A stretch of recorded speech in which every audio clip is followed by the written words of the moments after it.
ವರಮಹಾಲಕ್ಷ್ಮಿ ಹಬ್ಬಕ್ಕೆ ಸ್ಪೆಷಲ್ ನೈವೇದ್ಯ ಪ್ರಸಾದ. ಹಾಲಿಲ್ಲದೆ, ಸಕ್ಕರೆ ಇಲ್ಲದೆ, ಕೇವಲ ಬೆಲ್ಲದಲ್ಲಿ ಮಾಡ್ತಕ್ಕಂಥ ಅಕ್ಕಿ, ಕಡಲೆಬೇಳೆ, ಕಾಯಿ ಗಸಗಸೆ ಪಾಯಸ. ಕೇವಲ 15 ನಿಮಿಷದಲ್ಲಿ ತಯಾರು ಮಾಡ್ಕೊಳ್ತಕ್ಕಂಥ ರೆಸ್ಟೋರೆಂಟ್ ಸ್ಟೈಲ್ ಗಟ್ಟಿ ಪಾಯಸ ಮನೆಯಲ್ಲಿ ಈಸಿಯಾಗಿ ತಯಾರು ಮಾಡ್ಕೋಬಹುದು. ಮೊದಲಿಗೆ ವರಮಹಾಲಕ್ಷ್ಮಿ ಹಬ್ಬದ ಶುಭಾಶಯವನ್ನು ಎಲ್ಲರಿಗೂ ತಿಳಿಸ್ತಾ ಈ ಪಾಯಸಕ್ಕೆ ಬೇಕಾಗಿರ್ತಕ್ಕಂಥ ಸಾಮಗ್ರಿಗಳನ್ನು ನೋಡೋಣ. ಅಕ್ಕಿ ಹಾಗೆ ಕಡಲೆಬೇಳೆ 3 ಸ್ಪೂನಷ್ಟು ಶುದ್ಧವಾಗಿ ತೊಳೆದು ನೆನೆಸ್ಕೋಬೇಕು. ಜೊತೆಗೆ 1 ಸ್ಪೂನಷ್ಟು ಗಸಗಸೆನೂ ನೆನೆಸಿಟ್ಕೊಂಡಿರಬೇಕು. ಇದು ಆಪ್ಷನಲ್ಲು. ಗೋಡಂಬಿ ಒಂದು 4ರಿಂದ 5 ನೆನೆಸಿಟ್ಕೊಂಡ್ರೆ ಪಾಯಸ ಗಟ್ಟಿಯಾಗಿ ತುಂಬ ರುಚಿಯಾಗಿರುತ್ತೆ. ಮೊದಲನೇದಾಗಿ ನಾವು ಅಕ್ಕಿ ಹಾಗೆ ಕಡಲೆಬೇಳೆಯಲ್ಲಿ ಇರ್ತಕ್ಕಂಥ ನೀರನ್ನೆಲ್ಲ ತೆಗೆದುಬಿಡೋಣ. ನೀರೆಲ್ಲ ಡ್ರೈ ಆಗಲಿ ಸ್ವಲ್ಪ ಹೊತ್ತು. ಒಂದು ಸ್ಟ್ರೈನರ್ಗೆ ಒಂದು 4 ನಿಮಿಷ ಹಾಕಿಟ್ರೆ ಇದು ಡ್ರೈ ಆಗಿಬಿಡುತ್ತೆ. ಇಲ್ಲ ಅಂದರೆ ಒಂದು ಶುದ್ಧವಾದ ಬಟ್ಟೆ ಮೇಲೆ ಹಾಕಿಟ್ಕೊಂಡ್ರೂ ನೀರೆಲ್ಲ ಬೇಗನೆ ಡ್ರೈ ಆಗುತ್ತೆ. ಒಂದು ಕಡಾಯನ್ನು ಬಿಸಿ ಮಾಡಿಕೊಂಡು ಅದಕ್ಕೆ 2 ಸ್ಪೂನಷ್ಟು ತುಪ್ಪನ ಸೇರಿಸ್ಕೊಳ್ಳೋಣ. ತುಪ್ಪ ಬಿಸಿ ಆದ ನಂತರ ದ್ರಾಕ್ಷಿ ಗೋಡಂಬಿನ ಫ್ರೈ ಮಾಡ್ಕೊಳ್ಳೋಣ. ವರಮಹಾಲಕ್ಷ್ಮಿ ಹಬ್ಬಕ್ಕೆ ಹಲವಾರು ವಿಧವಾಗಿರ್ತಕ್ಕಂಥ ನೈವೇದ್ಯಗಳನ್ನು ಮಾಡ್ತಾ ಇರ್ತಾರೆ. ಸಾಂಪ್ರದಾಯಿಕವಾಗಿ ಮಾಡ್ತಕ್ಕಂಥ ಈ ನೈವೇದ್ಯ ಮಹಾಲಕ್ಷ್ಮಿಗೆ ತುಂಬ ಪ್ರಿಯವಾಗಿರ್ತಕ್ಕಂಥದ್ದು. ಈ ನೈವೇದ್ಯದಲ್ಲಿ ದೇವಿಗೆ ಪ್ರಿಯವಾಗಿರ್ತಕ್ಕಂಥ ಎಲ್ಲ ಪದಾರ್ಥಗಳನ್ನು ಒಟ್ಟಿಗೆ ಸೇರಿಸಿ ಪಾಯಸದ ರೂಪದಲ್ಲಿ ಮಾಡಿ ದೇವಿಗೆ ನೈವೇದ್ಯವಾಗಿ ಸಮರ್ಪಿಸಬಹುದು. ಇದಕ್ಕೆ ಹಾಲನ್ನು ಸೇರಿಸಿಲ್ಲ, ಜೊತೆಗೆ ಸಕ್ಕರೆಯನ್ನು ಸೇರಿಸಿಲ್ಲ.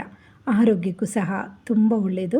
ಇವಾಗ ದ್ರಾಕ್ಷಿ ಗೋಡಂಬಿ ಹುರಿದು ಪಕ್ಕಕ್ಕೆ ಇಟ್ಕೊಂಡು ಅದೇ ತುಪ್ಪಕ್ಕೆ ಕಡಲೆಬೇಳೆ ಹಾಗೆ ಅಕ್ಕಿನ ಸೇರಿಸ್ಕೊಂಡು ಚೆನ್ನಾಗಿ ಹುರ್ಕೊಳ್ಳೋಣ. ಸ್ವಲ್ಪ ಹೊತ್ತು 1-2 ನಿಮಿಷಗಳ ಕಾಲ ಇದನ್ನು ಹುರ್ಕೊಂಡ್ರೆ ಸಾಕು. ಈ ರೀತಿ ಮಾಡೋದ್ರಿಂದ ಪಾಯಸ ಟೇಸ್ಟ್ ಚೆನ್ನಾಗಿ ಬರುತ್ತೆ. ತುಪ್ಪದಲ್ಲಿ ಇದನ್ನು ಹುರ್ಕೊಳ್ಳೋದ್ರಿಂದ ಕಡಲೆಬೇಳೆ ಹಾಗೆ ಅಕ್ಕಿ ಬೇಗ ಬೇಯುತ್ತೆ. ಇವಾಗ ಸ್ವಲ್ಪ ನೀರನ್ನು ಸೇರಿಸ್ಕೊಂಡು ಇದನ್ನು ಸ್ವಲ್ಪ ಹೊತ್ತು ಬೇಯಿಸ್ಕೊಳ್ಳೋಣ. ಇದು ಬೇಯ್ತಾ ಇರಲಿ. ಅಷ್ಟರೊಳಗಡೆ ನಾವು ಗಸಗಸೆ, ಕಾಯಿ ಎಲ್ಲವನ್ನು ರುಬ್ಕೊಬರೋಣ. ಒಂದು ಸಣ್ಣ ಮಿಕ್ಸಿ ಜಾರ್ಗೆ 4-5 ಗೋಡಂಬಿನ ನೆನೆಸ್ಕೊಂಡಿದ್ದೆ, ಅದನ್ನು ಸೇರಿಸ್ಕೊಂಡಿದ್ದೀನಿ. 1 ಸ್ಪೂನಷ್ಟು ಹುರಿಗಡಲೆ, 2 ಏಲಕ್ಕಿ, ನೆನೆಸಿಟ್ಕೊಂಡಿರ್ತಕ್ಕಂಥ ಗಸಗಸೆ 1 ಸ್ಪೂನು, ಒಂದು ಅರ್ಧ ಚಿಪ್ಪಷ್ಟು ಕಾಯಿಯನ್ನು ಸಣ್ಣಗೆ ಪೀಸ್ ಮಾಡಿ ಇಟ್ಕೊಂಡಿದ್ದೀನಿ. ನಾನು ಸಿಪ್ಪೆ ತೆಗೆದಿದ್ದೀನಿ. ಸಿಪ್ಪೆ ಸಮೇತ ಸಹ ರುಬ್ಕೋಬಹುದು. ಸ್ವಲ್ಪ ನೀರನ್ನು ಸೇರಿಸಿ ಇದನ್ನು ರುಬ್ಕೊಳ್ಳೋಣ. ಇದೆಲ್ಲವನ್ನು ಒಂದು ಸಣ್ಣ ಮಿಕ್ಸಿ ಜಾರ್ಗೆ ಹಾಕ್ಕೊಂಡು ರುಬ್ಕೊಂಡ್ರೆ ಚೆನ್ನಾಗಿ ಇದೆಲ್ಲ ಮೆತ್ತಗಾಗುತ್ತೆ. ಈ ರೀತಿ ನಾವು ರುಬ್ಬಿ ಮಾಡೋದ್ರಿಂದ ಪಾಯಸ ಗಟ್ಟಿಯಾಗಿ ನೀರಾಗೋದಿಲ್ಲ, ತುಂಬ ಚೆನ್ನಾಗಿ ಬರುತ್ತೆ. ಕಡಲೆಬೇಳೆ ಹಾಗೆ ಅಕ್ಕಿನೂ ಬೇಯ್ತಾ ಇದೆ. ಈ ನೀರೆಲ್ಲ ಹಿಂಗಬೇಕು, ಗಟ್ಟಿಯಾಗಬೇಕು. ಅಷ್ಟರವರೆಗೂ ಇದನ್ನು ಚೆನ್ನಾಗಿ ಕುದಿಸ್ಕೊಳ್ಳೋಣ. ಇದು ತುಂಬ ಆರೋಗ್ಯದಾಯಕವಾಗಿರ್ತಕ್ಕಂಥ ಪ್ರಸಾದ ರೆಸಿಪಿ. ಸುಮಾರು ಜನ ಹಲವಾರು ಅನಾರೋಗ್ಯಗಳ ಕಾರಣದಿಂದಾಗಿ ಸಕ್ಕರೆ, ಹಾಲು ಹಾಗೆ ಕರಿದ ಪದಾರ್ಥಗಳನ್ನು ತಿನ್ನೋದಿಲ್ಲ. ಹಬ್ಬ ಬಂದರೆ ಸಾಕು ನಾವು ಹೆಚ್ಚೆಚ್ಚಾಗಿ ಸ್ವೀಟ್ಸನ್ನು ಮಾಡ್ತಾಯಿರ್ತೀವಿ, ಕರಿದ ಪದಾರ್ಥಗಳನ್ನು ಮಾಡ್ತಾಯಿರ್ತೀವಿ. ಅದ್ರ ಬದಲಿಗೆ ಸಾಂಪ್ರದಾಯಿಕವಾಗಿರ್ತಕ್ಕಂಥ ಈ ರೆಸಿಪಿನ ತಯಾರು ಮಾಡಿಕೊಟ್ರೆ ಮನೆಯಲ್ಲಿರ್ತಕ್ಕಂಥ ಎಲ್ಲರೂ ಇಷ್ಟಪಟ್ಟು ತಿಂತಾರೆ.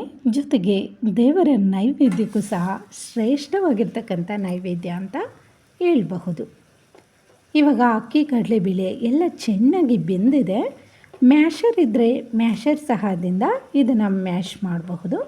ಚೆನ್ನಾಗಿ ಬೆಂದೋಗಿರೋದ್ರಿಂದ ಸೌಟಿಂದನೇ ಈ ರೀತಿ ನಿಧಾನಕ್ಕೆ ಇದನ್ನೆಲ್ಲ ಮ್ಯಾಶ್ ಮಾಡ್ಕೊಳ್ಳೋಣ. ಕಡಲೆಬೇಳೆ ಒಂದೊಂದು ಹಾಗೆ ಬಿಡೋಣ. ಎಲ್ಲನೂ ಮ್ಯಾಶ್ ಮಾಡೋಕ್ಕೆ ಹೋಗ್ಬಿಡಿ ಮೆತ್ತಗೆ. ಪಾಯಸದಲ್ಲಿ ಅಲ್ಲಲ್ಲಿ ಕಡಲೆಬೇಳೆ ಇದ್ದರೆ ತಿನ್ನುವಾಗ ರುಚಿ ತುಂಬ ಚೆನ್ನಾಗಿರುತ್ತೆ. ಇದನ್ನು 3/4% ಮ್ಯಾಶ್ ಮಾಡಿಕೊಂಡು ಅದರ ಜೊತೆಗೆ ಸ್ವಲ್ಪ ನೀರನ್ನು ಸೇರಿಸ್ಕೊಂಡು ರುಬ್ಬಿಟ್ಕೊಂಡಿರ್ತಕ್ಕಂಥ ಕಾಯಿ ಗಸಗಸೆ ಪೇಸ್ಟನ್ನು ಸೇರಿಸ್ಕೊಳ್ಳೋಣ. ಕನ್ಸಿಸ್ಟೆನ್ಸಿ ನೋಡಿಕೊಂಡು ನೀರನ್ನು ಸೇರಿಸ್ಕೊಂಡು ಇದನ್ನು ಕುದಿಸ್ಕೋಬೇಕು. ಇದು ಒಂದು 2 ಕುದಿ ಬರಲಿ. ನಂತರ ಇದಕ್ಕೆ ನಾವು ಬೆಲ್ಲನ ಸೇರಿಸ್ಕೊಳ್ಳೋಣ. ಕಾಯಿಯಲ್ಲಿರ್ತಕ್ಕಂಥ ಹಸಿ ವಾಸನೆ ಹೋಗೋವರೆಗೂ ಚೆನ್ನಾಗಿ ಕುದಿಸ್ಕೊಂಡ ನಂತರ ಬೆಲ್ಲನ ಸೇರಿಸ್ಕೊಳ್ಳೋಣ. ಇದು ಆರ್ಗ್ಯಾನಿಕ್ ಬೆಲ್ಲ, ಪುಡಿಯಾಗಿದೆ, ಜೊತೆಗೆ ಶುದ್ಧವಾಗಿದೆ, ಅದರಿಂದ ಹಾಗೆ ಸೇರಿಸ್ತಾ ಇದ್ದೀನಿ.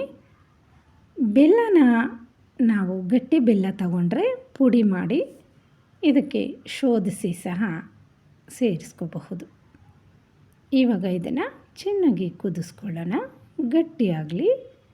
ನಾವು ಲೋಟದಲ್ಲಿ ಹಾಗೆ ಪಾಯಸನ ತಗೊಂಡು ತಿಂತೀವಿ ಅನ್ನೋರು ಸ್ವಲ್ಪ ನೀರಾಗಿರುವಾಗಲೇ ಸ್ಟವನ್ನು ಆಫ್ ಮಾಡ್ಕೊಳ್ಳಿ. ನಮಗೆ ಗಟ್ಟಿಯಾಗಿ ಬೇಕು ಅಂತ ಅನಿಸಿದ್ರೆ ಸ್ವಲ್ಪ ಹೊತ್ತು ಕುದಿಸ್ಕೊಂಡ್ರೆ ಇದು ಗಟ್ಟಿಯಾಗುತ್ತೆ. ಗೋಡಂಬಿ ಎಲ್ಲ ಸೇರಿಸಿರೋದ್ರಿಂದ ಇದು ಗಟ್ಟಿಯಾಗಿ ತುಂಬ ರುಚಿಯಾಗಿ ಬರುತ್ತೆ. ಇವಾಗ ಇದು ಚೆನ್ನಾಗಿ ಬೆಂದಿದೆ, ಕನ್ಸಿಸ್ಟೆನ್ಸಿ ಕರೆಕ್ಟ್ ಆಗಿದೆ. ದ್ರಾಕ್ಷಿ ಗೋಡಂಬಿ ಎಲ್ಲವನ್ನು ಸೇರಿಸ್ಕೊಬಿಡೋಣ. ಚೆನ್ನಾಗಿ ಮಿಕ್ಸ್ ಮಾಡ್ಕೊಳ್ಳೋಣ. ಲಾಸ್ಟಲ್ಲಿ ಇದಕ್ಕೆ 1 ಸ್ಪೂನಷ್ಟು ತುಪ್ಪ ಜೊತೆಗೆ ಜಾಯಿಕಾಯಿ ಪುಡಿಯನ್ನು 1 ಚಿಟಿಕೆಯಷ್ಟು ಸೇರಿಸ್ಕೊಂಡು ಮಿಕ್ಸ್ ಮಾಡ್ಕೊಳ್ಳೋಣ. ಇದರ ಜೊತೆಗೆ ಪ್ರಸಾದಕ್ಕೋಸ್ಕರ ಸ್ವಲ್ಪ ಪಚ್ಚಕರ್ಪೂರವನ್ನು ಸಹ ಸೇರಿಸಬಹುದು.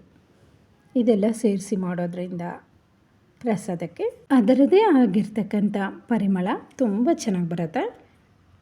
ಇವಾಗ ಪ್ರಸಾದ ರೆಡಿಯಾಗಿದೆ. ಇವಾಗ ಮನೆಯಲ್ಲಿ ಮಾಡಿರ್ತಕ್ಕಂಥ ಶುದ್ಧವಾದ ತುಪ್ಪನ ಸ್ವಲ್ಪ ಸೇರಿಸಿ ದೇವಿಗೆ ಪ್ರಸಾದವಾಗಿ ನೀಡಬಹುದು. ಮನೆಯಲ್ಲಿರ್ತಕ್ಕಂಥವರೆಲ್ಲರೂ ಇದನ್ನು ತಿನ್ನಬಹುದು. ತುಂಬ ಟೇಸ್ಟಿಯಾಗಿರುತ್ತೆ. ಕನ್ಸಿಸ್ಟೆನ್ಸಿ ಈ ರೀತಿಯಾಗಿದ್ದರೆ ಪರ್ಫೆಕ್ಟ್ ಆಗಿರ್ತಕ್ಕಂಥ ಪಾಯಸ ರೆಡಿಯಾಗಿದೆ ಅಂತ ಅರ್ಥ.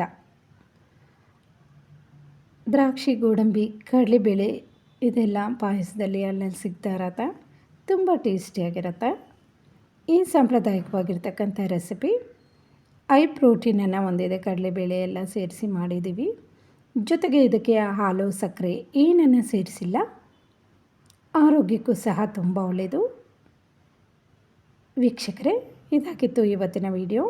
ಯಾರೆಲ್ಲ ಫಸ್ಟ್ ಟೈಮ್ ನನ್ನ ಚಾನಲನ್ನು ನೋಡ್ತಾ ಇದ್ದೀರಾ, ಪ್ಲೀಸ್ ಸಬ್ಸ್ಕ್ರೈಬ್ ಮಾಡಿಕೊಂಡು ಸಪೋರ್ಟ್ ಮಾಡಿ. ಇನ್ನಷ್ಟು ಹೊಸ ಪ್ರಸಾದಗಳೊಟ್ಟಿಗೆ ನಿಮ್ಮೊಂದಿಗೆ ಬರ್ತೀನಿ. ಈ ವರಮಹಾಲಕ್ಷ್ಮಿ ಹಬ್ಬ ಎಲ್ಲರಿಗೂ ಶುಭವನ್ನು ತರಲಿ ಅಂತ ಆಶಿಸ್ತಾ ಥ್ಯಾಂಕ್ ಯು ಫಾರ್ ವಾಚಿಂಗ್.